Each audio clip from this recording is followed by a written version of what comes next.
here's the other thing that I'm this wasn't that hard of a prediction that Bo Nix and Sean Payton would be good together. But there is one game in the playoffs this weekend, and if a team lost, Denver, you'd understand it. Sean Payton is basically the NFL's Gordon Ramsay. If your kitchen is a mess, he's going to be a little blunt. He's great on television. He's going to clean that crap up, within about a week. And it was very funny when Sean Payton came out and had Russell Wilson. He did not say, we're going to get this right, or I'm going to make this ugly contract work. Sean Payton got a lot of pushback because he said, yeah, Russell's not good enough. Yeah, he can't figure out the plays. Yeah, he can't memorize the plays. He misses too many. And he had comments on Nat Hackett, and everybody was uncomfortable. And everybody's uncomfortable with Gordon Ramsay too. But he fixes your kitchen. And there's an argument that if you look at the dead cap money with the Broncos, when Sean took that job, I was disappointed. I didn't think he could fix it. I thought it was that big of a mess, and I knew he and Russell would not get along. One is the eternal optimist. One is brutally blunt. One, some could say, is a little less than authentic. The other one is completely authentic. So I didn't think it was going to work, but Sean Payton works. And he can be caustic, and he is blunt, and he makes people uncomfortable. But when you have to turn around a mess, being precious and PC, it doesn't work. It doesn't work. That's why so many places in corporate America are so hard to turn around, because you got to make sure you don't offend. Sean Payton offends. Sean Payton's outspoken. And it is amazing what he did with his team. I mean, think about this. He's in a division, just say it out loud. Reed and Mahomes, Harbaugh and Herbert, Bo Nix. And he got to the playoffs. And I like Bo Nix. Say that out loud. And just don't lose sight of this. Whatever happens against Buffalo, the worst dead cap money situation in my life. A rookie quarterback in a division with Reed, Mahomes, Harbaugh, and Herbert. The over-under on Raiders wins before the season was 6.5. Broncos were 5.5. That's how Vegas, which is loyal to the outcome. There's no bias in Vegas. Their bias is lettuce, green. That's all they care about. The Raiders were projected to win more games. So whatever happens at Buffalo, just say it out loud. Herbert, Mahomes, Reed, Harbaugh, Bo Nix.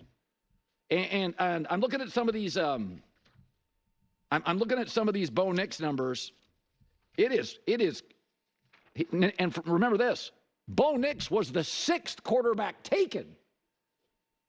So Sean didn't get the first choice, or second, or third, or fourth, or fifth. He took number 6 and crushed. All right, let's talk about this. You guys know that I'm a big believer in what Bo Nix can do in Sean Payton. I still think we're kind of having the wrong conversation here.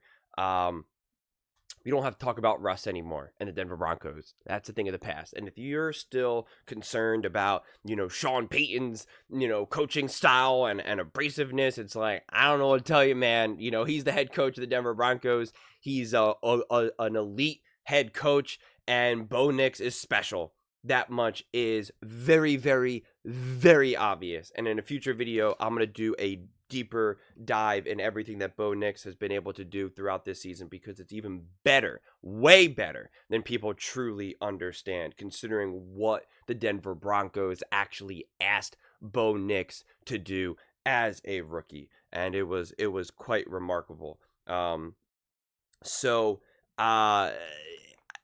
This was such an awesome game for them, and I understand that they played the backups and all of that, but that's so irrelevant to me in so many different ways, because the throws and the success that Bo Nix had was independent of the defense that they were facing. I mean, I don't think he had like a bad throw all game. I mean, like, it was crazy. I mean, the touchdown passes and some of the huge chunk plays were beautiful. Were absolutely beautiful. I mean, he had 18 straight completions, 215 yards, 3 touchdowns, and 47 rushing yards at that time as well. Finished the game 26 for 29, 321 yards, 11.1 yards per attempt, 4 touchdowns, 152 rating, and then 7 carries for 47 yards. I guess he just kind of stopped running at that point. And then the Broncos only had 5 penalties, which I think was awesome. I mean, this was an awesome season for Bo Nix. And you can't just say Herbert, Harbaugh, Reed, Mahomes. I mean, you have to look at the AFC as a whole. This conference, because you're also talking about wild card, obviously, like this conference has Joe Burrow, Lamar Jackson. Everyone talks about this conference being the conference with like all of the quarterbacks out there, and yet Bo Nix and the Denver Broncos found their way.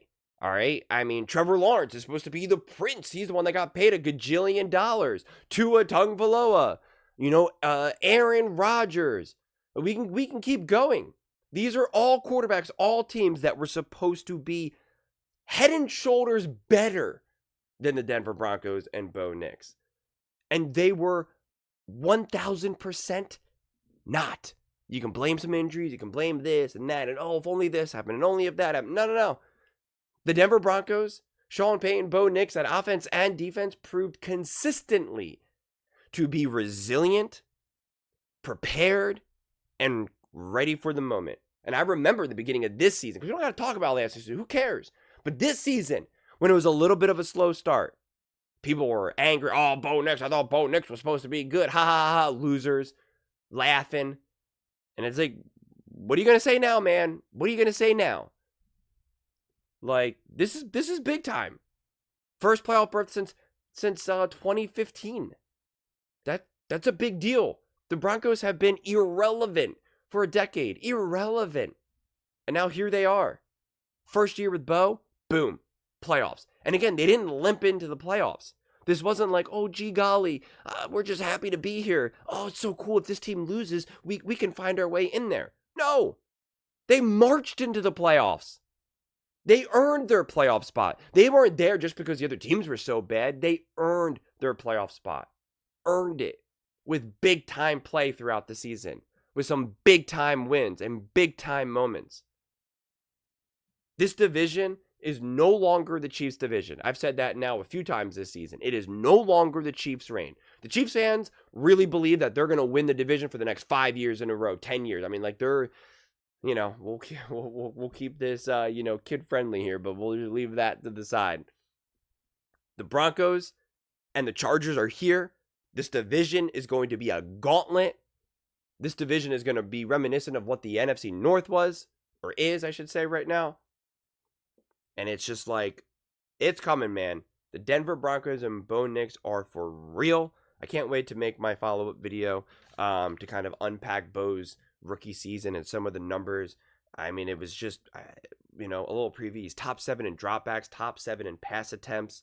And for him to succeed under these circumstances, he's top 4 in the least amount of pressures turned into sacks. I mean, he's top 2 in scrambles, yet he's at the bottom for when those scrambles turn into sacks, which is remarkable, and it's not even close.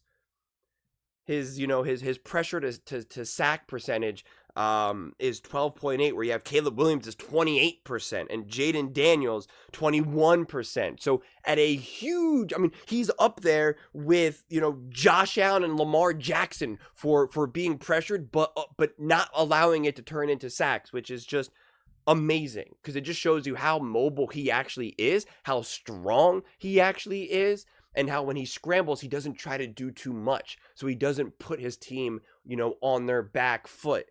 And that's why I really love the pressure, sack percentage, because it's less about the O-line. That ends up being more about the quarterback itself. Of course, sometimes when you're kind of scrambling, you can have the O-line kind of lay in another block or two to kind of help you, but it is going to fall a little bit more on the quarterback itself. So we'll go through all that more, but just really, really, really impressive season from Bo Nix and Denver Broncos, and the future is absolutely as bright as it can get. But those are just my thoughts. I'd absolutely love to hear yours. What do you guys all think about Bo Nix and Denver Broncos? Let me know in the comments below. I read every single comment, so whether you agree with me or disagree with me, either way, let's get in some discussions. Let's get in some fights. But ultimately, let's just have some fun. And please do consider subscribing. We're building an amazing community here, and I'd absolutely love to see you part of it. I want to build something that we all genuinely feel connected to, something that we're really excited to be part of. I think we're well on our way to doing it. And please don't forget to give this video a thumbs up, as it really does help with the visibility and the algorithm. Thank you so much. See you next time.